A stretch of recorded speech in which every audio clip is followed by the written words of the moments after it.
Hadirin jamaah salat Jumat yang insya Allah dimuliakan Allah Subhanahu wa ta'ala. Bumi yang sedang kita pijak dan kita tempati ini adalah sebuah planet yang selalu berputar. Akibatnya ada siang, ada malam, ada pasang, ada pula surut. Semua itu silih berganti tanpa henti. Pun juga begitu dengan roda kehidupan di dunia ini yang tidak pernah berhenti berputar. Kadang naik, terkadang turun. Ada suka, ada pula duka. Ada senyum tawa serta ada tangis dan kecewa. Kadangkala dipuji, tapi pada suatu saat kita dicaci. Maka jangan harapkan ada keabadian keadaan dalam perjalanan hidup ini. Karena sejatinya dunia hanyalah tempat untuk saling menunggu giliran saja. Muda sedang menunggu saatnya menua, sehat pun hanya sedang menunggu giliran sakit. Viral terkenal, lambat laun akan meredup. Dan hidup di dunia ini pun hanya sedang menunggu malakal maut menjemput. Oleh sebab itu, agar tidak terombang-ambing dan tetap tegar dalam menghadapi segala kemungkinan dan menghadapi semua tantangan di dalam hidup ini, kita harus memiliki pegangan dan amalan andalan.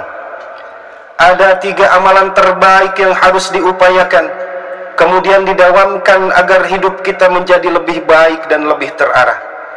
Amalan tersebut adalah istiqamah, istikharah, dan istighfar. Istiqamah yaitu kokoh dalam akidah dan konsisten dalam beribadah. Begitu pentingnya istiqamah ini sampai Nabi Muhammad SAW berpesan kepada salah seorang sahabat, seperti tertulis di dalam Al-Hadits. Abi Sufyan bin Abdullah radhiyallahu anhu berkata, "Ya Rasulullah, qul li fil Islami qawlan la as'aluhu anhu ahadan ghairuka." Qala qul amantu billahi thumma istaqim. Rawahu Muslim. Wahai Rasulullah, katakanlah kepadaku sebuah pesan dalam Islam, sehingga aku tidak perlu bertanya lagi kepada orang lain selain engkau. Nabi SAW menjawab, katakanlah, aku telah beriman kepada Allah, kemudian beristiqamahlah. Hadis riwayat Muslim.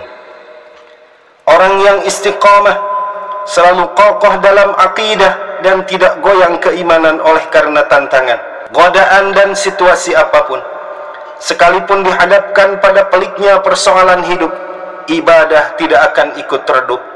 Kantong sedang kering atau tebal, tetap ia akan memperhatikan haram dan halal.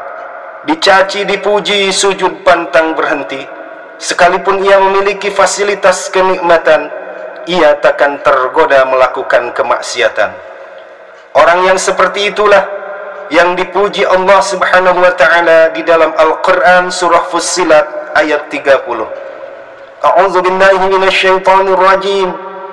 Innal ladzina qalu rabbuna Allah thumma istaqamu tatanazzalu 'alaihimul malaikah alla takhafu wa la tahzanu wa abshiru bil jannati allati kuntum tu'adun.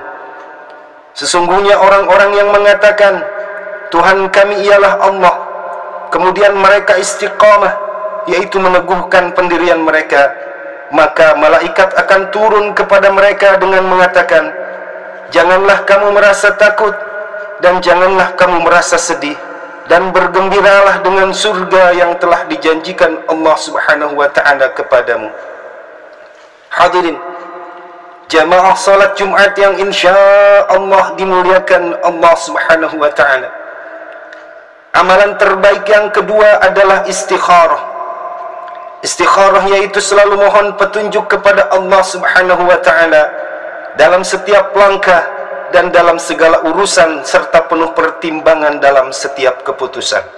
Setiap orang mempunyai kebebasan untuk berbicara dan melakukan suatu perbuatan.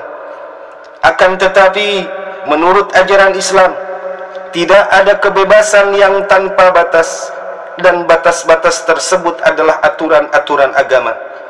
Maka seorang muslim yang baik, ia akan selalu berpikir berkali-kali sebelum melakukan tindakan atau mengucapkan sebuah kalimat, serta ia akan selalu memohon petunjuk kepada Allah Subhanahu wa taala.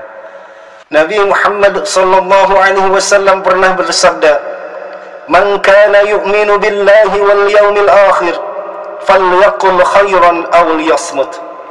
Barang siapa beriman kepada Allah dan hari akhir, maka berkatalah yang baik atau diamlah. Hadis riwayat Al-Bukhari dan Muslim dari Abu Hurairah. Orang bijak berkata, "Think today and speak tomorrow." Berfikirlah hari ini dan bicaralah esok hari. Apabila ucapan itu tidak baik, apalagi sampai menyakitkan hati orang lain, maka tahanlah, jangan diucapkan. Sekalipun untuk menahan ucapan tersebut terasa berat dan sakit. Tapi apabila ucapan itu benar dan baik, maka katakanlah, jangan ditahan, agar lidah kita menjadi lemas dan lunak untuk selalu bisa mengajak kepada kebaikan serta meneriakan kebenaran dan keadilan. Dan ingatlah, ada sesuatu yang sebelumnya adalah mutlak 100% milik kita, tetapi itu akan menjadi 100% milik orang lain dan takkan pernah bisa kita ambil kembali. Sesuatu itu adalah ucapan atau perkataan. Maka berhati-hatilah dengan lidah kita. Jika kita perhatikan tentang mulut kita, di sana ada gigi dan lidah, dan pelajarannya adalah kenapa lidah yang lunak harus dibentengi dengan gigi yang keras. Jawabannya ialah, walaupun lidah kita lunak, tetapi lidah sangatlah berbahaya apabila tidak dijaga dengan ketat. Pepatah lama mengatakan, apabila pedang lukai tubuh, masihlah ada harapan sembuh. Tapi jika lidah lukai hati, kemana obat hendak dicari? Di dalam bertindak pun, seorang muslim harus banyak pertimbangan. Malaikat Jibril pernah datang kepada Nabi SAW untuk memberikan rambu-rambu kehidupan. Nabi SAW bersabda, "Ata'ni Jibril faqala, ya Muhammad, ish ma syi'ta fa innaka mayyitun, wa ahbib ma syi'ta fa innaka mufariqun, wa'mal ma syi'ta fa innaka majziyun bih." Rawahul Baihaqi. Jibril telah datang kepadaku dan ia berkata, "Wahai Muhammad, hiduplah sesukamu, tapi sesungguhnya engkau suatu saat akan mati. Cintailah apa yang engkau sukai, tetapi engkau suatu saat pasti berpisah juga. Dan lakukanlah apa yang engkau inginkan, sesungguhnya semua itu ada balasannya." Sabda Nabi Muhammad SAW ini sangat penting untuk kita resapi, kemudian sebisa mungkin diaplikasikan di dalam kehidupan sehari-hari.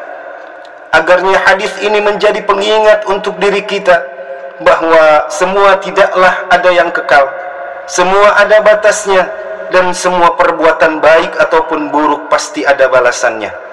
Oleh karena itu, senantiasalah selalu beristikharah di dalam segala hal dan langkah kita, agar kita benar-benar berbicara dan bertindak secara tepat, serta tidak menimbulkan kekecewaan di kemudian hari. Sabda Nabi SAW, "Ma khaba man istakhara, wala nadima man istashara, wala ala man iqtasada." Tidak akan rugi orang yang beristikharah, tidak akan kecewa orang yang bermusyawarah, dan tidak akan miskin orang yang hidupnya hemat. Hadis riwayat Tabrani dari Anas.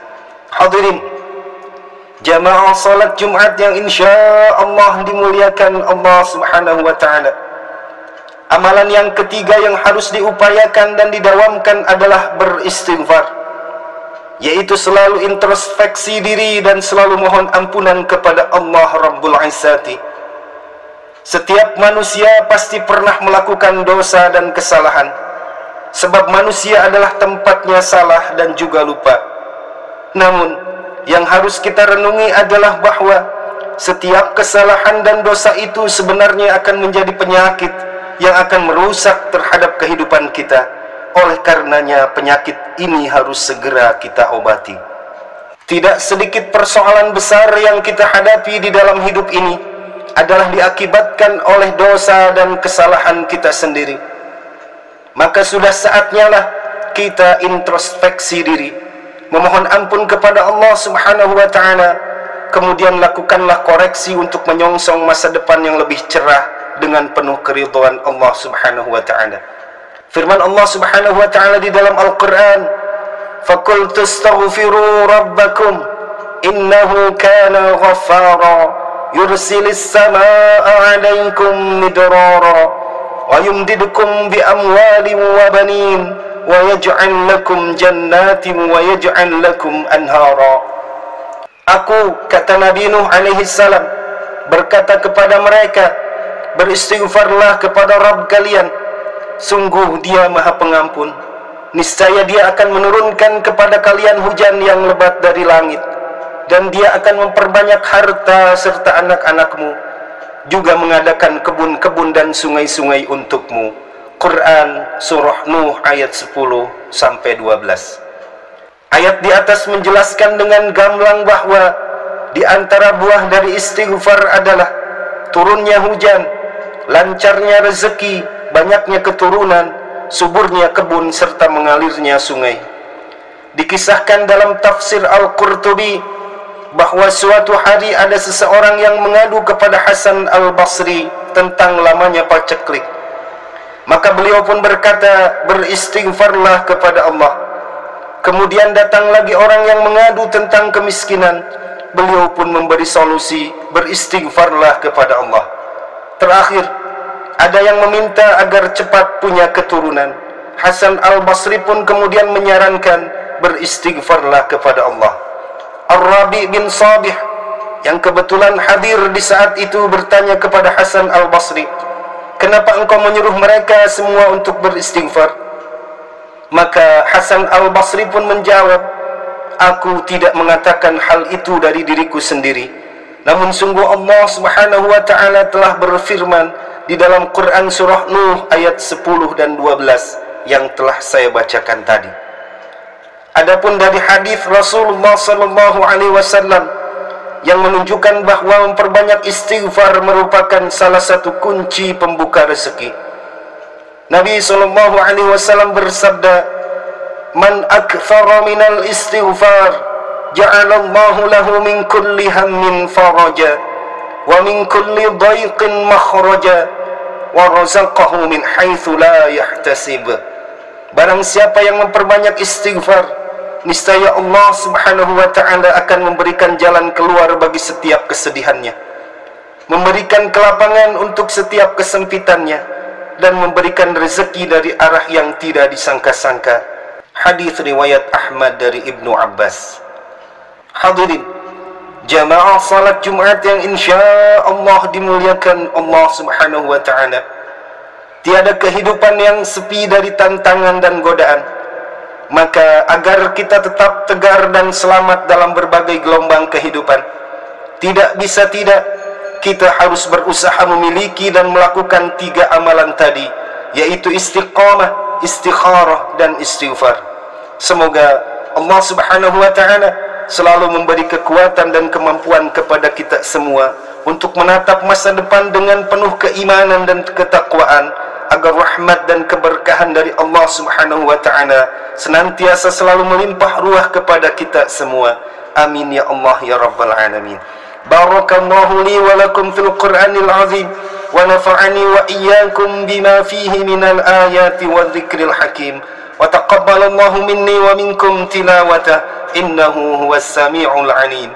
Aqulu qawli hadha wa astaghfirullahal azim li wa lakum wa lisairil muslimina min kulli dhanbin fastaghfiruhu innahu huwal ghafurur rahim.